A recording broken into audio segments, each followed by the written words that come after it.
In this tutorial, I'm going to show you how you can export your CapCut video in 4K on your smartphone.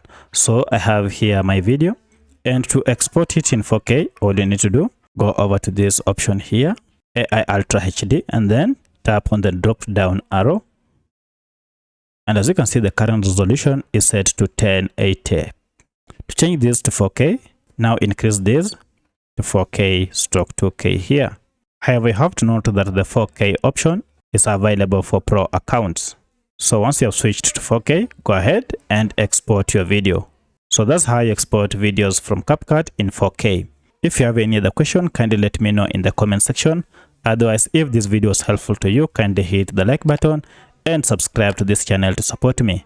Thanks for watching, and let's meet in the next video.